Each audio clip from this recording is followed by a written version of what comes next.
Hey guys, hey, you've done seen my video on how to buy your first guitar and the parts of the guitar. So now I'm going to go on more in detail about what you need with that guitar.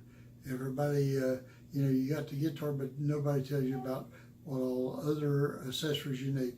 I'm going to go into a little bit of a detail, tell you the small parts you need. I'm not going to go into major details about what pedals you need, what amps you need, that sort of thing. I'm going to just keep it simplistic, what you need right now to start playing.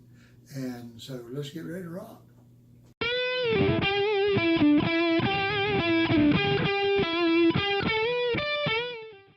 Well, the first thing you're going to need, guys, is some picks. Picks come in all different shapes and sizes and thicknesses. And that's going to be something that's going to be required your personal taste. Some people like a real thick one, some people like a real thin one. Some people like the triangle shaped one, some people like finger picks and that sort of thing. Don't have any finger picks to show you, but I can show you some of these. Like I said, they do come in all different sizes. There are big triangular picks. Some people like those, say the trees you hold on to. I like more of the teardrop shape as you see here. And like I said, that's going to be something that as you're in the music store, ask them show you what samples they got, and you go through each one of them and see what you like, how it feels in your hand and whatever. The thicker is going to be, it's not going to be more conducive to strumming. It's going to be more conducive to hard picking or lead work and that kind of thing. So, but like I said, try them out.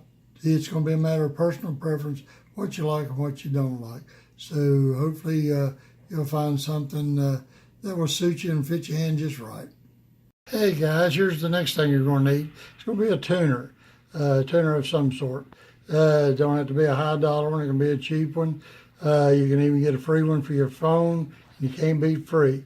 Now what you see here is two examples of pedals. The one on the right being a real inexpensive model, and the one on the left being the more middle grade or upper grade. They'll range anywhere from around $18, $19 on up to a couple $100. Like I said, you can get the ones that clip on the headstock, and you can get ones that are for your phone, and they're free. The only problem with those is if you're in a noisy environment or something, if you got friends that like to play at a loud level, they do influence them somewhat, and you got to wait for them to shut up long enough for you to get yours in tune. So that's just something for you to think about. If you're going to be in that kind of environment, best way to go is to go with a pedal. That way you don't have to worry about conductive noise coming in on it. And on to the next. Okay, the next thing I'm going to show you is going to be capos.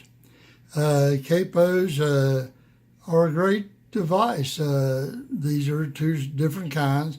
One's a straight clamp on, the other one has got a strap that goes across it, and then you squeeze it to hook it up.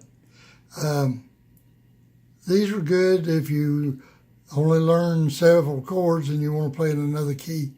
These right here, a lot of acoustic players use them, and a lot of people use them as a crutch, but don't fall into that. Try to learn as many chords as you can so that you don't fall into the need of having to have the capo and play the same three chords all the time. Try to learn more chords. But now this allow you as a beginner to branch out, and especially if you're learning songs to sing in a church or whatever. These will allow you to do that, so that if you're tuning for another singer and they want it in a higher key, all you gotta do is just move the capos up. They are adjustable. They go up and down the neck, so you can play just about anywhere you want to play. You do need to learn the fretboard so that you know what key you'll be playing in. But other than that, like I said, these right here are a real useful instrument to use on your instrument. They will help you, like I said, play in a different key if you choose to without learning different chords. But don't take the easy way out, but use these when you need to. Okay, the next thing you're going to need is going to be some chords. The one on the right is a retractable cord. One on the left is just a straight up chord. If you look at the ends of them, what you want is a nice molded end, or one that you can take apart and redo if you can solder or whatever. These right here are molded, so you can't repair them without getting a different end to put on them. But the well-built ones, you can find them with a good molded end. That's all you'll ever need. They'll hold up for a long time.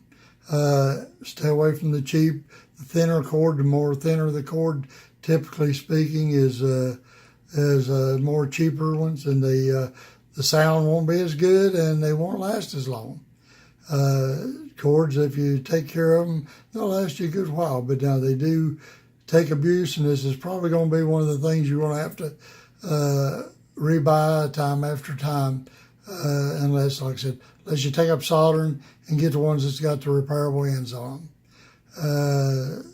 But like I said, invest in you a good couple to start with, and they should last you for a good while. The next thing you're going to need is going to be some strings to back up the ones that you have on your guitar. I know you just said, well, I just bought a new guitar and shouldn't need any strings. Well, beginners are harder on strings probably than any player as hard as they play. I've tended to break more the first year than I've broke all my life. So, like I said, as you get into tuning and playing and bending the strings and learning that kind of thing, you'll tend to break some strings. So it's always nice to have a set on hand to change out when you need to. So that'll be another thing when you bring the guitar home from a store. This should be something that you should go ahead and get you a couple extra sets.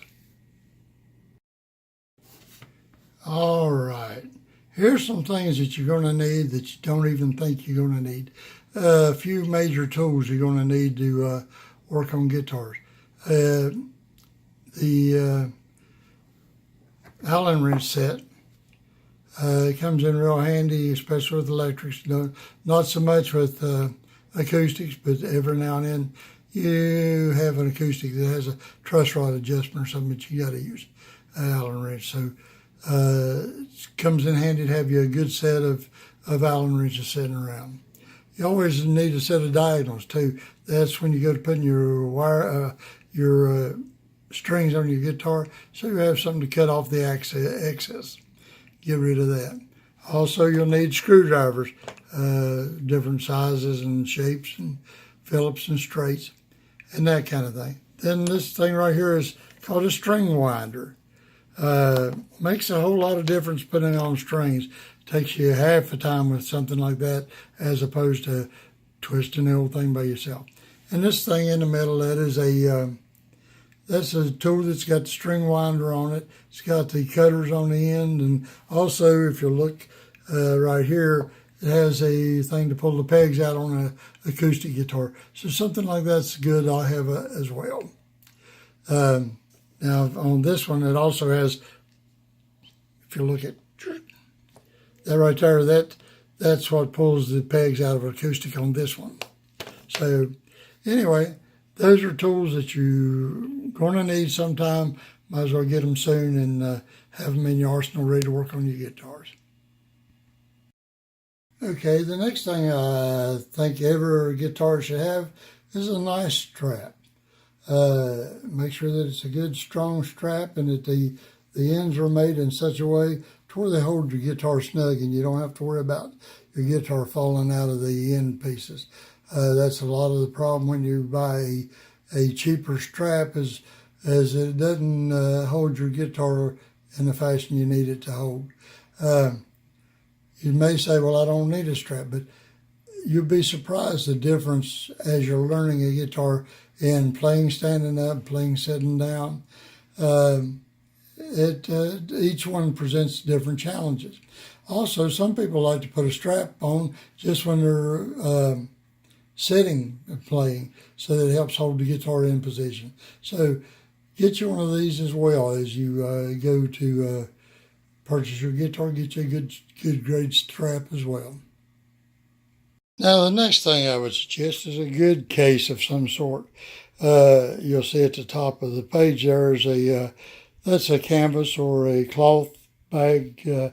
Don't care much for those unless you're just using them to store them in the closet. If you're using them to transport to even to guitar practice, the chances of you getting the neck of your guitar broke or damaged or the frets damaged happens quite frequently with those. So you can get a cheap hard shell case for around $39 to $79 for almost to fit any guitar. And I highly recommend that you do that. The hard shell case conforms usually to all guitars. Like I said, you get the one that fits your specific guitar. And like I said, then you can throw it in the back of a pickup truck and you don't have to worry about it. So, like I said, consider a hard shell case for your new guitar. Hey guys, hope it shined a little bit of light on everything for you. Hope it gives you a little bit more information to make an informed decision about what all you need. Like I said, some of the things I showed you, you may not need. It may be a bit overkill for you. But at least now you know what you have available and what you do need. Like I said, do with this information as you please. If you have any questions or concern, feel free to drop in the comments below. I'll answer any and all comments about anything you have, answer any of your questions you may have. So if you would, like the video and subscribe, and I'll have more videos on the way soon. Thank you.